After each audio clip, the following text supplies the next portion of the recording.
Lexus just revealed the LFA'S EV Successor, and you guys would be amazed to know that this is no other than a manual gearbox. Yes, you are all hearing me right. Let us find out in a little detail. Hello friends, welcome back to Tech Addicts. Today we are here back again with an amazing video that will reveal the latest secrets published by Lexus. So, it has been heard that Lexus LFA'S EV Successor might get a manual gearbox, so stick with the video and watch it till the end to know everything about it. Let us start with the video. The development of what we, as well as Lexus, are glad to refer to as the LFA replacement is continuing at Lexus, and this progress is being reported. Even though it was still just an idea at the time, it was showcased as the electrified sports at the Goodwood Festival of Speed. The amazing fully electric Lexus concept car that can travel from 0 to 62 miles per hour in the low twos was displayed at the Goodwood Festival. The Lexus LFA is a two-seat sports vehicle that is produced by Lexus, Toyota's luxury automotive business, which is a subsidiary of Toyota. It is the first model in the F brand line of performance cars from Lexus and follows in the footsteps of the ISF as the second model in the F Mark series of performance vehicles from Lexus. As part of the LF series concept line, 3 different concept iterations were shown off, and all of them made their first appearance at the North American International Auto Show with the LFA designation. After the development of the LFA began in the early 2000s under the codename of TXS, the initial LFA concept was shown in 2005 and then in 2007. A second concept was presented that had an interior and exterior that were more fully equipped. 2008 saw the debut of the third iteration of the LFA, which included a body type known as Roadster. At the Tokyo Motor Show in October 2009, the production model, which was given the trademark name LFA, was shown to the public for the first time. According to Lexus, the letter A in the name of the production version of the LFA refers to the apex of the LF series of automobiles. The car that was manufactured by Lexus but did not previously have a name will now be referred to as the electrified sport concept in the future. Akio Toyoda, who is the CEO of Toyota, is under the impression that the electrified sports concept and this vehicle will both have access to the secret sauce that is associated with the world-famous LFA supercar. A tad dull, but who cares about that when we're being tantalized with the possibility of achieving that kind of acceleration? Further than the fact that the electrified sport concept will have a range of 430 miles, we do not have any other information on it at this time. To reach genuinely high performance, Lexus has hinted that it may use the same solid-state battery technology that Nissan is pinning its hopes on.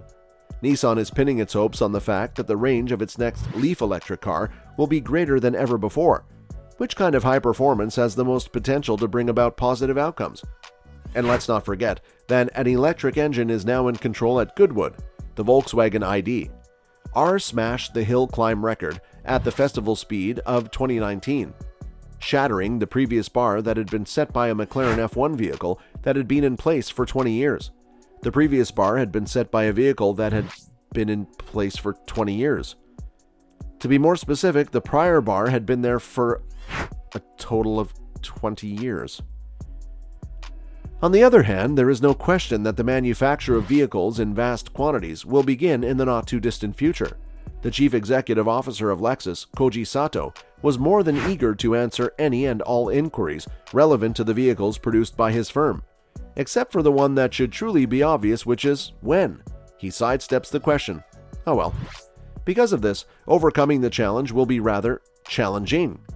The price tag of the LFA was twice as much as that of the current Ferrari 458 Italia and came with a V10 engine that was capable of 9,000 revolutions per minute. In addition, the LFA had a top speed of 290 miles per hour. Its body shell was composed of 65% carbon fiber, and in order to get the look they were going for, it required a specialized loom to be designed. The body shell's appearance was one of the primary design considerations. Additionally, the body shell only weighed a few hundred grams. On the market as it is right now, a single specimen of the LFA may be bought for well over £500,000 by itself. Is he getting any closer to finding a solution to the problem that the challenge presented? Throughout our discussion, Sato lets out a few giggles, which is extremely typical of him and is completely unprompted. We are already on our way there. Let's get together and talk very soon. Even though just 2 pieces of performance data have been revealed by Lexus, they are guaranteed to pique your curiosity about the vehicle.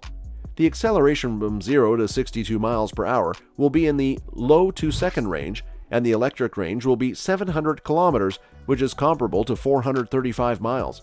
The range of this vehicle will be in the low 2-second range. Despite this, Sato comes dangerously close to making an exemption for numerical measures. Specs are crucial, but what I actually want this car to be is a halo, a showcase for the future of Lexus driving dynamics, and an embodiment of the full Lexus driving character, the designer added.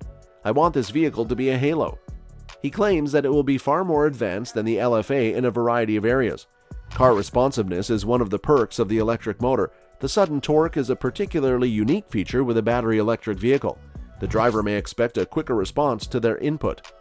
After that, he divulges some information that has the potential to be really explosive. Through the use of software that creates a simulation of the procedure, he is working toward the goal of producing an experience that is identical to that of a manual transmission. It's a crazy hobby, but I really like doing it when I have some free time on my hands.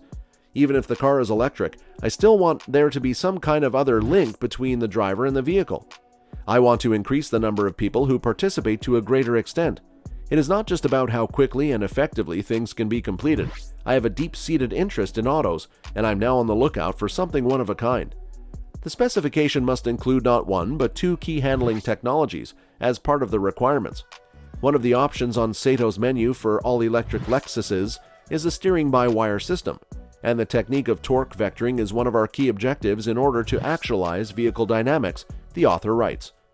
Sato outlines a number of other elements in which the new supercar will serve as a defining example of methods that he hopes to deploy all the way through the Lexus electric car range. He plans to execute these techniques in a variety of ways. To get things started, the item's lightweight. Will it then make use of carbon fiber much as the LFA did? We look at the LFA history and apply carbon fiber where necessary, he continues, but he won't go into additional details just yet. We use carbon fiber where needed. Another one of his key focuses for Lexus, and for this car in particular, was to optimize the aerodynamics of the vehicle. When you want to increase the efficiency and range of an electric car, you can't only focus on reducing the amount of wind resistance it encounters. In addition to that, he plans to use airflow in order to control the movement of the body. What is the situation with the batteries at this point? The Toyota Group, of which Lexus is a part, is widely recognized as the industry's pioneer in the area of solid-state battery technology. This reputation is held by the Toyota Group in general. Toyota has said unequivocally that they want to install them in a production vehicle of some kind, but the automaker is unable to offer a schedule for when this will actually take place. Does the projected driving range of 700 kilometers take into consideration the use of solid-state batteries? He laughs again, in his own unique way. It has the ability to lower the total weight of the battery, and this is a tremendous chance for us to fulfill our aims regarding the reduction of weight, said the researcher. In addition to this, the amount of time required to charge the battery will decrease. On the other hand, he brings to our notice the fact that the storage capacity of solid-state devices needs more research before it can reach a level of maturity appropriate for use. You shouldn't always expect to discover a single battery slab below the hole of the car's floor. There might be many battery slabs. Sato says that Toyota builds its own batteries, and because of this, the company is able to package them in a manner that keeps the driver low and achieves a low center of gravity. The LFA did not come into being until after an infamy-inducingly protracted period of time had passed. You have to keep your fingers crossed that its replacement will arrive at a more expedient time. So here we are done with this video. Let us know in the comment box what you all think about it. If you guys have any queries or suggestions related to the video, pin them down in the comment box. Did you all like our content? If yes, leave a like and share it with your friends. Also subscribe to our channel if you want to watch more videos like this, and hit the bell icon to get the notification of our latest videos. Thanks for watching.